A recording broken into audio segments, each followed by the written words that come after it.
Hello friends, welcome to Gayatri guides. तर आजच्या व्हिडिओमध्ये डिस्कस करूया पॅडागॉजी ऑफ लँग्वेज 2 जे आहे मराठी S5 ज्याला आपण म्हणूया सेकंड इयरचा.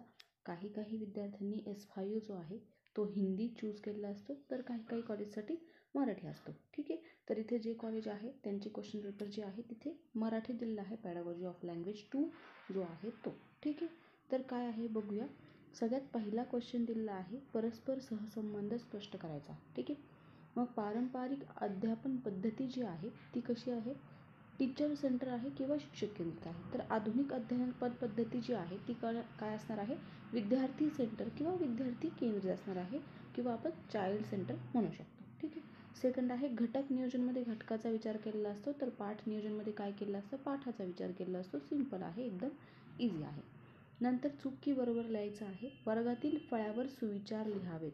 ठीक आहे, आता कोणी वर्गातील फळ्यावर सुविचार लिहिण्यासाठी थोडी असतो, तर वर्गातील फळ्यावर जर सुविचार लिहिले तर विद्यार्थी काय होतात, इन्स्पायर होतात, त्यांच्यामध्ये एक पॉझिटिव्ह एनर्जी असते, म्हणून ते काय आहे, बरोबर आहे. वातीफलक म्हणजे शाळेचा एक प्रकारचा आरसा आहे. आता कोणी म्हणले की शाळेचा आरसा म्हणजे ब्लॅकबोर्ड असतो, तर वातीफलक म्हणजे काय, ज्याच्यावर आपण सूचना लिहितो, कोणते कोणते कार्यक्रम होणारे काय, तर ह्या गोष्टी वातीफलक म्हणजे काय, त्या ब्लॅकबोर्डवर लिहिलेल्या असतात, त्याला एक प्रकारचा आरसा म्हणता येईल. तर हे सुद्धा बरोबर आहे. नंतरचा पुढचा प्रश्न आहे विसंगत घटक ओळखायचा आहे, म्हणजे ऑड मॅन आउट करायचा. तर त्याच्यामध्ये दिलं आहे वाच्यार्थ, लक्षार्थ, ध्वनार्थ आणि अनर्थ. तर ऑड मॅन आउट असणार आहे अनर्थ. वाच्यार्थ म्हणजे काय, ज्याच्यामध्ये आपण रीडिंग करू शकतो. लक्षार्थ, ध्वनार्थ हे सगळे काय आहे, भाषेचे मूळ जे स्किल आहे ते असणार आहे. अनर्थ हा विसंगत घटक आहे. त्यानंतर आहे अश्रवण, अर्धश्रवण, अपश्रवण आणि अपघाती श्रवण. आता हे तीन जे आहे ते श्रवणाचे अडथळे आहे किंवा श्रवणदोष आहे. तर अपघाती श्रवण जे आहे ते विसंगत घटक असणार आहे, म्हणजे यामध्ये हे आन्सर आहे. त्यानंतर खाली दिलेलं आहे की खालील अक्षरांचा योग्य क्रम लावून अर्थपूर्ण शब्द लिहायचा आहे.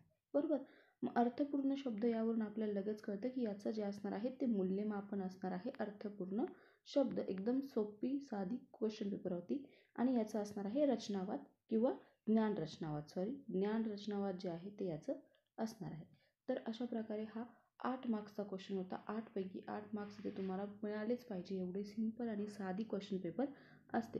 ठीक आहे, त्यानंतरचा पुढचा प्रश्न जो आहे तो आहे 60 ते 80 शब्दांमध्ये आन्सर लिहायचा आहे. आत्मप्रकटीकरण म्हणजे काय हे आपल्याला माहिती आहे, आपण बघितलेलं आहे. प्रमाण भाषा ही सामाजिक एकता साधण्याचे फार प्रभावी साधन आहे.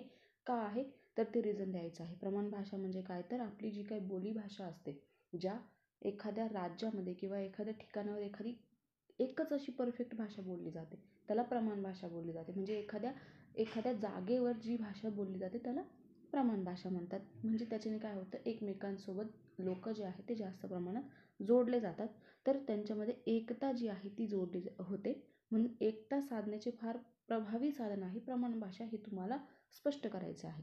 ठीक आहे, त्यानंतर नाम म्हणजे काय, उदाहरण द्या. नाऊन आपल्याला माहिती आहे, त्याचं एक्झाम्पल द्यायचं आहे डेफिनेशन सांगून. किंवा विशेषण म्हणजे काय, तर ते एक्झाम्पल द्यायचं आहे विशेषणची डेफिनेशन सांगून. प्रतिकृती म्हणजे काय, लेखी परीक्षेचे 2 गुण जे आहे ते लिहा. लेखी परीक्षेने काय फायदा होतो हे आपल्याला या ठिकाणी लिहायचं आहे. किंवा तोंडी परीक्षेचे जे 2 दोष आहे ते लिहायचं आहे. ठीक आहे, दोघेही क्वेश्चन एकदम सिंपल साधे सरळ आहे.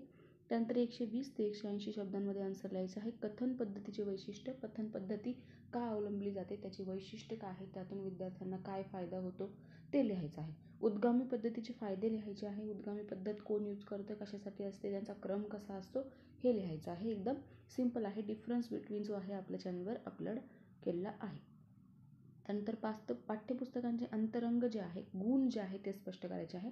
अंतरंग म्हणजे काय, की विषय जो आहे, पाठ्यपुस्तकाची अनुक्रमणिका असेल किंवा घटक असेल, ते जे आहे ते अंतरंगमध्ये येणार आहे. जे आपले एक्झाम्पल्स असतात किंवा मग आपल्या एक्सरसाइज असतात त्या काय असतात, पाठ्यपुस्तकांचे अंतरंग जे आहे ते असणार आहे.